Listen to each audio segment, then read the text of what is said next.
Hello everyone, welcome to online study point. आज है 27 जुलाई और आज के इस वीडियो में हम 27 जुलाई से रिलेटेड करंट अफेयर के सभी इंपॉर्टेंट क्वेश्चन को कवर करेंगे।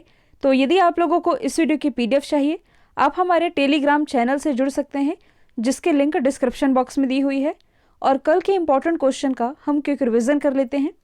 G20 पर्यावरण मंत्रियों की ये जो बैठक है 2021 की, इसकी मेजबानी करेगा इटली, जबकि ये जो G20 की बैठक होगी जिसका 18वां एडिशन होगा 2023 में, इसे होस्ट करेगा अपना भारत।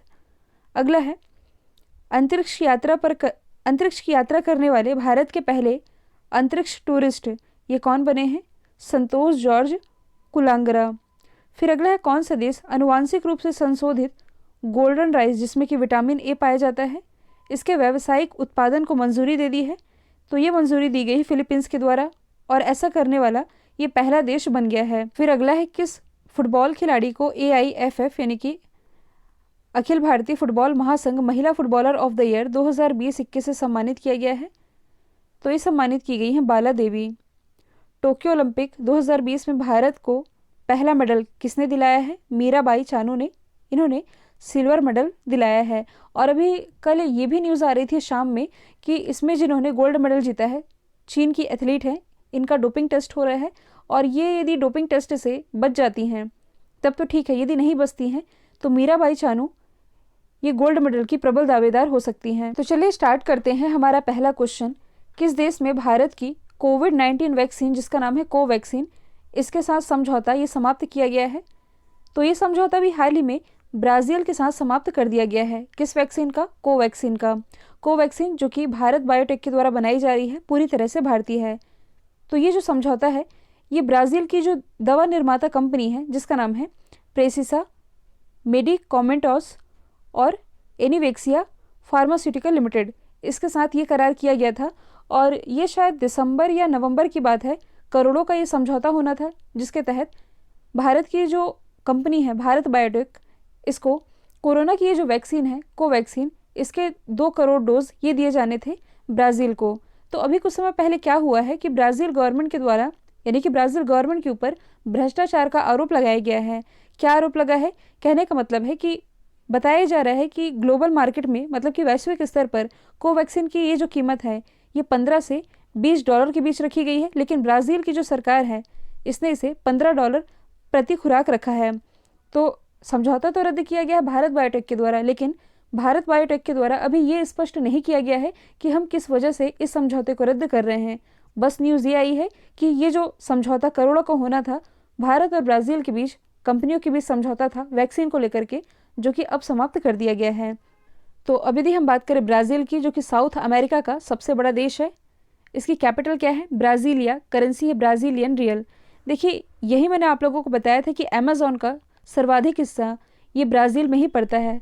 अमेज़ॉन के पूर्वी हिस्से में अभी हाल ही के दिनों में आग लगने की घटना के कारण ये चर्चे में आया था। यहाँ के स्थानीय लोगों ने खुद ही यहाँ आग लगा दी थी। किस लिए? खेती करने के लिए और जो डेवलपमेंट होता है यानी कि फैक्ट्रियाँ लगाने के लिए यहाँ जानबूझकर आग लगाई गई थी ताकि इन्हें कुछ जगह मिल सके। और ब्राज़ील के जो प्रेसिडेंट है इनका नाम क्या है? तो ये है जेयर बोल्सोनारो। अगला क्वेश्चन है, हाल ही में टाइफून इन्फा ने किस देश में भारी तबाही मचाई है? तो देखिए जैसे कि भारत में भीषण तूफान आता है इसे हम कहते हैं चक्रवात। हाल ही के दिनों में जैसे कि ताउते चक्रवात ये चर्चे में रहा था, सेम वैसे ही चाइना और जापान के आसपास का इलाका है, जब वहाँ भीषण तूफान आते हैं इन्हें कहा जाता है टाइफून। तो टाइफून इन्फा ये हाल ही के दिनों में चर्चे में था। ये रिलेटेड है चाइना से, जिसने अभी हाल ही में चाइना में भीषण तबाही मचा दी है। और आप लोगों को जान करके ये आश्चर्य होगा, लेकिन चाइना के इतिहास में 1000 साल में जितनी बारिश नहीं हुई थी, ये बारिश अभी हाल ही के दिनों में यहाँ देखने को मिली है। कहने का मतलब है कि चाइना में मान लीजिए 1 साल में जितनी भी बारिश होती है, इस 1 साल की बारिश यहाँ मात्र 3 दिनों में हो गई है। और इतना बुरा यहाँ तबाही का माहौल है कि यहाँ लोगों की जान तो गई ही है, साथ ही लाखों की संख्या में लगभग 2 लाख से अधिक लोग ये अपने घरों से विस्थापित हो चुके हैं। ये जो पूरी घटना है यह चाइना के ज़ेनजियांग शहर और हेनान प्रांत की, दोनों ही चाइना के सबसे ज़्यादा घनी आबादी वाले इलाके हैं। ज़ेनजियांग शहर जिसकी लोकेशन आप देख पा रहे हैं। अच्छा, ये जो पूरी घटना हुई है इस पर WMO ने क्या कहा है? WMO ने कहा है कि यह है क्लाइमेट चेंज। अब वो कैसे? तो इसने इन सभी का जिम्मेदार चाइना को ही माना है, क्योंकि वो कहते हैं ना कि प्रकृति के साथ यदि छेड़छाड़ की जाएगी तो प्रकृति भी चुन चुन कर बदले लेती है। सेम वैसे ही आलम देखने को मिल रहा है चाइना में। अब चाइना में क्या छेड़छाड़ हुई है प्रकृति के साथ? तो देखिए, चाइना हर चीज़ में एक्सपेरिमेंट करता है, हर चीज़ मतलब हर चीज़ में। तो अभी यदि देखा जाए तो यहाँ के प्रेसिडेंट है सी जिनपिंग। सी जिनपिंग का जब से यहाँ शासनकाल है, इनके शासनकाल में चाइना की जो नदियाँ हैं, इन नदियों पर हज़ारों की संख्या में डैम और छोटे छोटे रिजर्वायर बनाए गए हैं। मतलब कि यहाँ मेन मेड डैम ये हज़ारों की संख्या में हैं। तो चाइना क्या चाहता है कि यहाँ के जो छोटे छोटे इलाके हैं, यहाँ भी किसी भी तरह की पानी की समस्या ना हो। जैसे कि भारत में पानी की किल्लत होती है, गर्मी के दिनों में ये भी देखने को मिलती है, तो चाइना में ऐसा कुछ भी नहीं है। यहाँ पानी की समस्या पूरी तरह से ख़त्म कर दी गई है। चाइना ने क्या किया है कि जैसे कि आप ऐसे समझ सकते हैं, भारत में अभी नदी जोड़ो परियोजना चर्चा में है, केन बेतवा लिंक परियोजना। तो वैसे ही चाइना ने अपनी नदियों को जोड़ा है और नहरों को जोड़ करके जो पानी की सप्लाई है ये पूरी तरह से प्रॉपर रखी है कि सभी लोगों को सभी मौसम में पानी मिल सके। तो हुआ ये कि नदियाँ तो है यहाँ, मतलब मेन में डैम वगैरह सब कुछ है। ऐसे में क्या हुआ कि जब यहाँ बारिश हुई, नदियों में पानी पहले से ही भरा हुआ, और जब यहाँ का वाटर लेवल पहले से ही भरा हुआ है यानी कि बढ़ा हुआ है, ऐसे में जब बारिश का पानी गिरेगा तब ये पानी जाएगा कहाँ? ज़मीन तो इसे सोख पाएगी नहीं, क्योंकि ये पहले से फुलफिल है। ऐसे में क्या होगा कि ये जो एक्स्ट्रा पानी है यही निकल करके अब चाइना के अन्य शहरों में प्रवेश कर रहा है, जिसके कारण यहाँ भीषण बाढ़ की समस्या ये देखने को मिल रही है। इस पर WMO ने यही कहा है कि ये चाइना की करनी का फल है, क्लाइमेट चेंज का नाम दिया है इसे। चाइना ने जो किया है ये उसे मिल रहा है।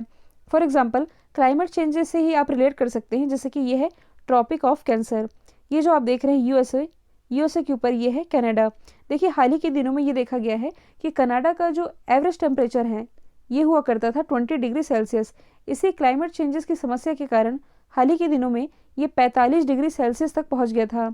इसके बाद यूरोप में यदि आप आएंगे, यूरोप में जो जर्मनी वाला एरिया है यहाँ भी भीषण बाढ़ देखने को मिली थी। यहाँ भी शहरों में पानी पहुंच गया था, यानी कि भर गया था। और अब क्लाइमेट चेंजेस के कारण कुछ ऐसा ही प्रकोप देखने को मिल रहा है चाइना में। अगला क्वेश्चन है, हाल ही में यूनेस्को के द्वारा भारत के 39वें विश्व विरासत स्थल के रूप में किसे चुना गया है? तो ये भी हाल ही में चुना गया है रुद्रेश्वर टेम्पल को, जिसे आप रामप्पा टेम्पल भी कह सकते हैं, जो कि तेलंगाना में स्थित है। इसके बारे में यदि हम डिस्कस करें तो इसे काकतीय रामप्पा टेम्पल भी कह सकते हैं, क्योंकि ये काकतीय साम्राज्य के शासनकाल में बनाया गया था। और इसके पीठासीन देवता हैं रामलिंगेश्वर स्वामी। इस मंदिर को रामप्पा मंदिर के नाम से इसलिए जाना जाता है क्योंकि रामप्पा जो कि इस मंदिर के मूर्तिकार थे, जिन्होंने 40 वर्ष तक इस मंदिर में काम किया था। तो अब यदि हम बात करें यूनेस्को की, यूनेस्को यानी कि United Nations Educational, Scientific and Cultural Organization, स्थापना हुई थी 1945 में और हेडक्वार्टर ये स्थित है पेरिस, फ्रांस में। अब देखिए, यहाँ से सवाल ये बनता है कि किस स्थल को यूनेस्को के द्वारा वर्ल्ड हेरिटेज साइट का दर्जा दिया जा सकता है? तो देखिए, या तो वह कोई स्थान हो सकता है, शहर हो सकता है। फॉर एग्जांपल, जैसे शहर में हम बात करें तो जयपुर को 2019 में यूनेस्को के वर्ल्ड हेरिटेज साइट में रखा गया था, या फिर कोई नेशनल पार्क हो सकता है, इमारत हो सकती है। मतलब कि विश्व संस्कृति की दृष्टि से जो भी इम्पोर्टेंट होते हैं इन्हें इस लिस्ट में शामिल कर लिया जाता है। अब इसका चयन कैसे किया जाता है कि कौन सा स्थल इस लिस्ट में रखा जाएगा? तो विश्व विरासत स्थल समिति, इसके द्वारा ये चयनित किया जाता है, जिसमें कि 21 सदस्य होते हैं। 4 साल के लिए इनकी नियुक्ति की जाती है और इनका जो चुनाव है, मतलब कि इन 21 सदस्यों का चुनाव किया जाता है यूनाइटेड नेशन जनरल असेंबली के द्वारा। अब इन 21 लोगों के द्वारा ये डिसाइड किया जाता है, मतलब कि इनकी पूरी परिषद के द्वारा ये डिसाइड किया जाता है कि किस स्थल को हेरिटेज का दर्जा दिया जाना चाहिए या नहीं। तो इसका मतलब क्या ये हुआ कि ये किसी को भी हेरिटेज का दर्जा दे सकते हैं अथवा नहीं? ऐसा नहीं है। देखिए, हर देश के द्वारा इन्हें रिकमेंडेशन भेजी जाती है। फॉर एग्जांपल, भारत की यदि हम बात करें तो भारत के द्वारा इसकी नोडल एजेंसी के रूप में काम करता है ASI, यानी कि आर्कियोलॉजी सर्वे ऑफ इंडिया, जिसे आप भारतीय पुरातात्विक सर्वेक्षण के नाम से जानते हैं। इसके द्वारा रिकमेंडेशन भेजी जाती है, जिसके बाद से इन 21 लोगों की जो समिति है इनके द्वारा डिसाइड किया जाता है कि किन्हें हेरिटेज का दर्जा दिया जाना चाहिए अथवा नहीं। यदि हम बात करें सांची की, मध्य प्रदेश में स्थित है। इसे 1989 में यूनेस्को के वर्ल्ड हेरिटेज साइट में शामिल किया गया था। ताजमहल और कुतुब मीनार, इन्हें तो पहले ही किया जा चुका है। अगला क्वेश्चन है, हाल ही में स्माइल योजना किस मंत्रालय के द्वारा लॉन्च की गई है?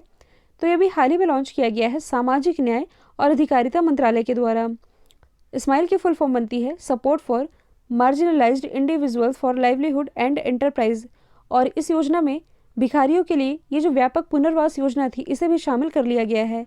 कहने का मतलब है कि जो बेगर लोग होते हैं, भीख मांग कर अपना जीवन यापन करते हैं, ऐसे लोगों के लिए आवास की सुविधा प्रोवाइड कराई जाएगी। और इसी के तहत आप कह सकते हैं कि इस तरह की योजना शुरू की गई है जिसका नाम रखा गया है स्माइल योजना। अगला क्वेश्चन है, हाल ही में ग्रीन सोहरा वनीकरण अभियान की शुरुआत कहाँ की गई है? तो इसकी शुरुआत अभी हाल ही में की गई है चेरापूंजी में। प्रेजेंट टाइम में जो हमारे गृह मंत्री हैं अमित शाह जी, इनके द्वारा इस योजना की शुरुआत की गई है जिसका नारा दिया गया है सदाबहार पूर्वोत्तर। क्योंकि ये जो चेरापूंजी है पूर्वोत्तर भारत में ही स्थित है, आप कह सकते हैं कि यहाँ ग्रीनरी को बढ़ावा देने के लिए इस तरह का अभियान चलाया जा रहा है असम राइफल और मेघालय के द्वारा। अच्छा, असम राइफल ये क्या है? तो ये सबसे पुराना अर्धसैनिक बल है, आप कह सकते हैं। इसकी स्थापना 1835 में की गई थी। तो इनके द्वारा ये ग्रीनरी अभियान चलाया जाना है। वृक्षारोपण अभियान के लिए असम राइफल है जो ये चेरापूंजी के पूरे इलाके को गोद लेगी, मतलब कि इसकी पूरी केयर करेगी। तो यहाँ कुल मिलाकर के ग्रीनरी को बढ़ावा दिया जाएगा ताकि यहाँ इको टूरिज्म को भी बढ़ावा मिल सके। अगला क्वेश्चन है, पेगासस नाम का ये जो स्पाईवेयर है यह किस देश ने डेवलप किया है? सबसे ज़्यादा चर्चे में रहा था, आप लोगों ने पढ़ भी लिया होगा।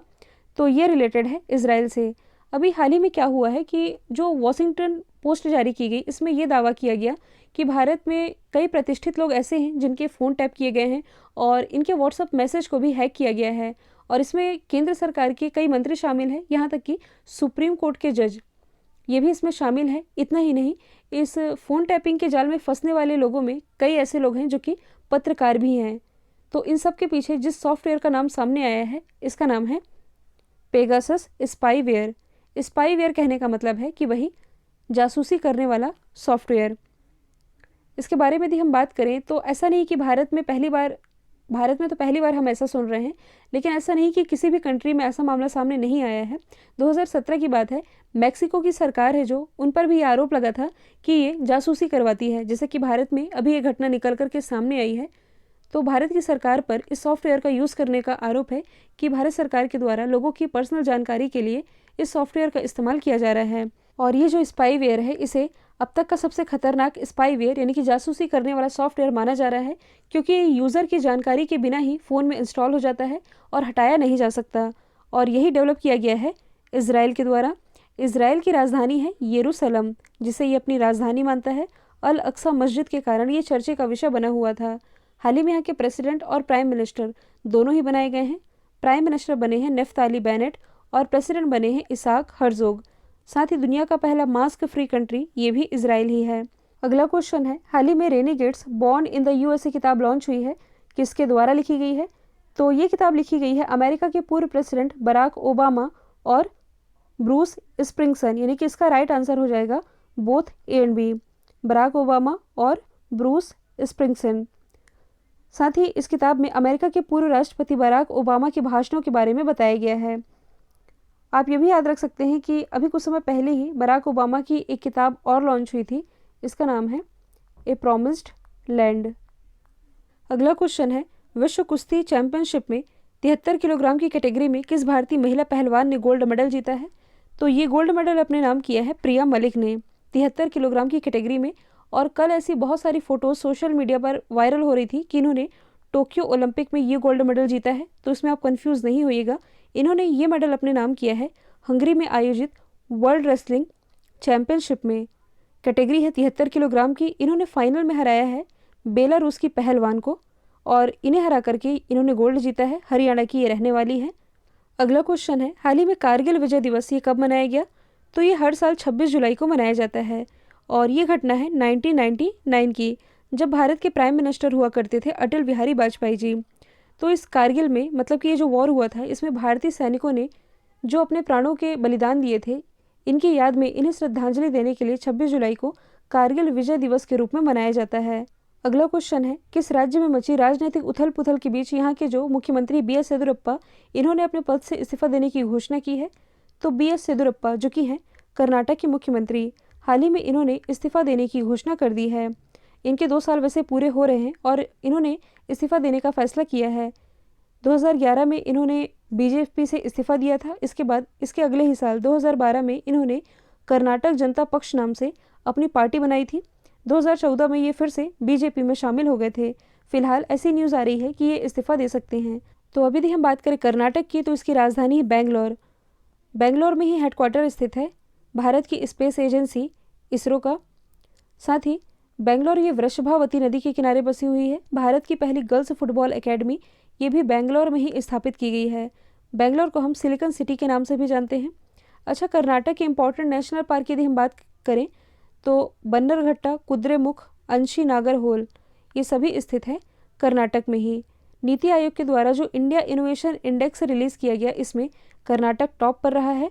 विजयनगर जो कि कर्नाटक का 31वां जिला बना है वेल्लारी से अलग होकर के। खेलो इंडिया यूनिवर्सिटी गेम्स का दूसरा संस्करण कर्नाटक में ही आयोजित किया जाना है। अगला क्वेश्चन है, भारत किस देश के साथ इंदिरा एक्सरसाइज 2021 का आयोजन करेगा? तो ये जो एक्सरसाइज है ये होगी भारत की रशिया के साथ। जब होगी तब हम डिस्कस कर लेंगे। अभी ऐसी न्यूज़ आई है। तो देखिए, इंदिरा और एविया इंदिरा ये दोनों ही एक्सरसाइज भारत की रशिया के साथ होती है। इंदिरा ये है मिलिट्री एक्सरसाइज। और यदि हम बात करें तो चाइना के साथ भारत की होती है hand in hand exercise. Japan के साथ होती है शिन्यू मैत्री और नेपाल के साथ होती है सूर्य किरण। कल जो मैंने आप लोगों से सवाल पूछा था, इसका राइट आंसर ये क्या था? इंग्लैंड। अब आप लोगों के लिए आज का सवाल है, हाल ही में किस राज्य के वेल्लोर के कांटेदार बैगन को जीआई टैग दिया गया है? तो इसका जो भी आंसर है कमेंट बॉक्स में बताइएगा। वीडियो यदि पसंद आए तो लाइक कीजिए, शेयर कीजिए, चैनल को सब्सक्राइब करना बिल्कुल मत भूलिएगा। आज के लिए इतना ही। Thank you so much.